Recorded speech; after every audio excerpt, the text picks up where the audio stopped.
Wow, wow, wow. And an early morning stunner, Carlos Correa says, bag it, San Francisco Giants. Carlos Correa changed course and has now agreed to a 12-year, $315 million deal with your New York Mets.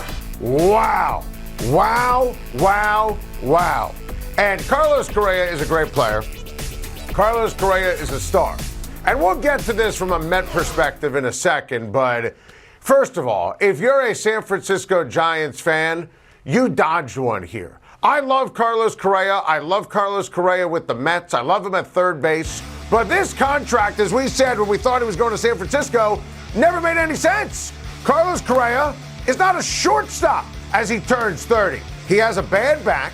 And the minute that there was a report that the press conference from yesterday in San Francisco was not going to happen because of an issue on the physical that was about the back and something else, bam, trust is broken.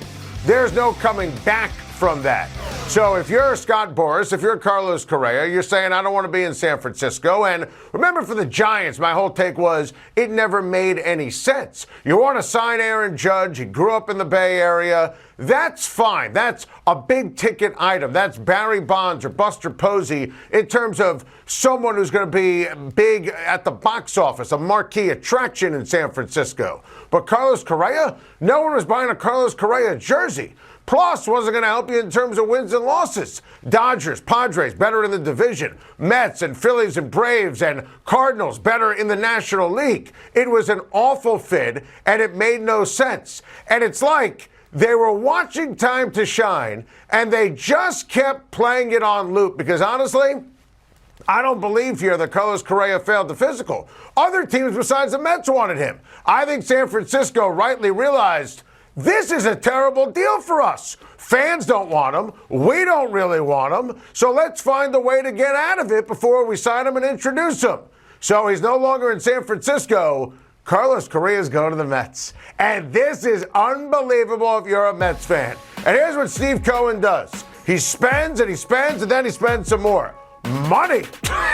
What's money? Remember when the Mets were owned by the Wilpons, the coupons, finding budget deals? They didn't care about winning. Look at what the Mets and Steve Cohen have done this offseason. Carlos Correa to play third base. He's going to be next to Francisco Lindor.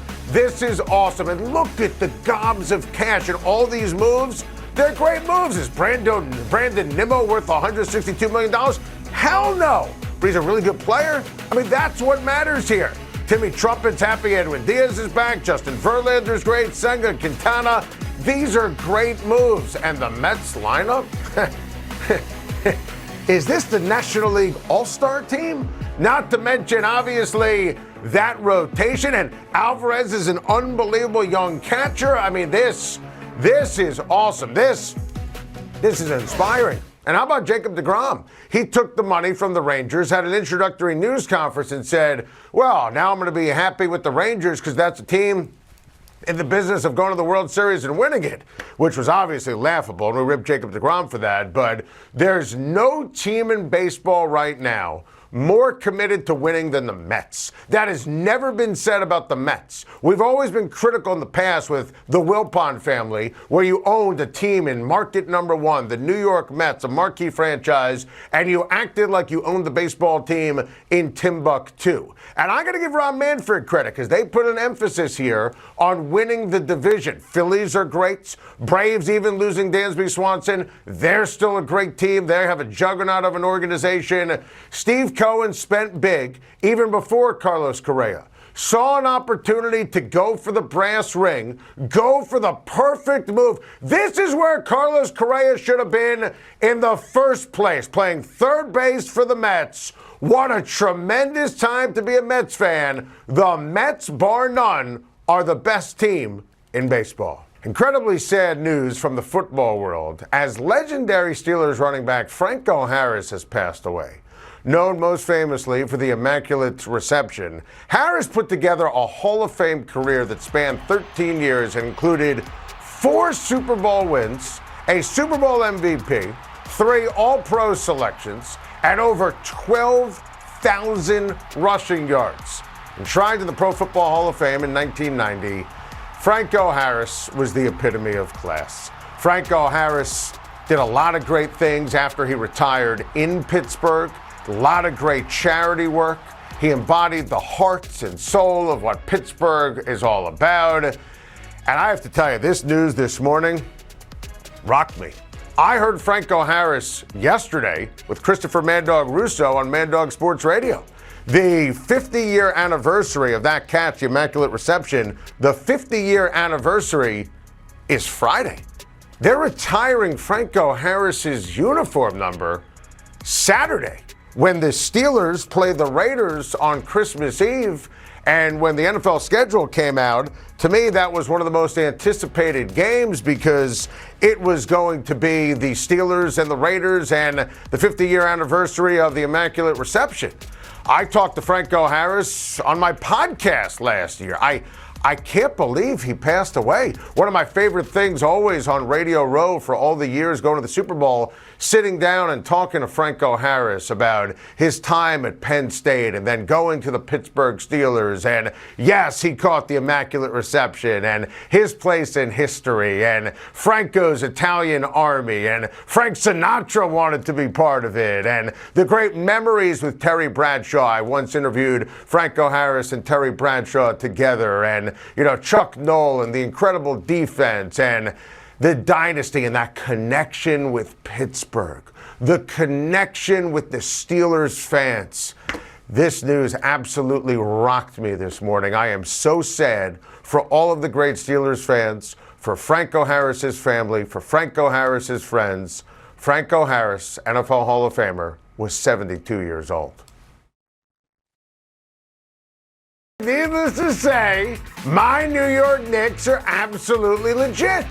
8 straight wins, stacking wins. I love that line from Jalen Brunson on TNT last night after the Knicks just torched the Golden State Warriors. And you could save your garbage and nonsense, haters and disbelievers. Oh, Steph Curry didn't play. You know what the Knicks are doing right now? They're beating the teams they're supposed to beat. And they're playing brilliant ball, team ball. Randall, terrific. Barrett's been strong. And Jalen Brunson has been everything. The Knicks defense has been incredible. Tom Thibodeau has done an excellent job. And watching the Knicks play every single night gives me so much joy. It's been a while since I've said that. Needless to say, Aaron Judge is back where he belongs. And frankly, there's a lot here from the Yankees press conference. Number one, Derek Jeter was there, and it was a pretty awesome moment with the Yankees having their last captain, Jeets, announce that Aaron Judge is going to be the new Yankee captain, and I'm just thrilled beyond belief that Judge is back in the interlocking NY and the pinstripes, and he is thrilled to be there. And listen, as a Yankee fan, I'm thrilled to have him. Now, I'm not expecting him to duplicate 62 home runs ever again, but I think the Yankee contract and the way he signed it, it's a no-brainer. Sure, there's concern about his age and getting injured throughout the duration, but the only thing worse than that would be him playing for the San Francisco Giants. So this was the ultimate no-brainer. I will confess, though, right? We're not showing a Yankee lineup because the Yankee lineup is the exact same from last year. They still need more. They added, of course, Rodon in the rotation, but the irony is not lost that the real story in New York baseball today is what we said to start the show. Carlos Correa is going to the Mets, and the Mets are light years better than the New York Yankees right now.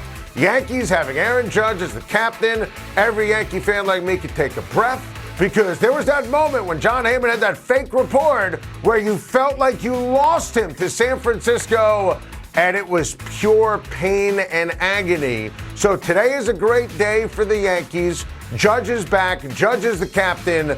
But if the Yankees want to go to the World Series, if the Yankees want to be better than the Mets, there needs to be more. Needless to say, under the guidance of Brian Daboll, Daniel Jones says he now knows how to win in the NFL. And being fair, and I'm a Jones critic, and I'm right, Daniel Jones has been tough and clutch. I mean, the numbers don't jump off the page. I mean, you know, passing touchdowns, that's a couple of games for a star quarterback. And he's not a star. He's a functional, winning quarterback, which he hasn't been in prior years. So what's changed? This guy. And this is one of the reasons why Brian Daboll needs to be considered a leading candidate for Coach of the Year. All the Giants need to do is win one more game. They're going to the playoffs. And listen, with major quarterback news of the day and Matt Ryan getting benched and Jonathan Taylor on injured reserve, I'm going to be wrong on the Giants losing out. They're going to beat the Indianapolis Colts. They're not beating Minnesota. See what Philly has to play for in Week 18. I'll give Daniel Jones credit for being tough and clutch. I still will never say he was worthy of that 6th overall pick. It never made any sense going back to the draft in 2019. That was completely crazy. But he has played better than I ever anticipated, and he now knows how to win because of 2 words: Brian Daboll. Thank you for watching. Please like and subscribe, and don't forget to hit the bell for more videos.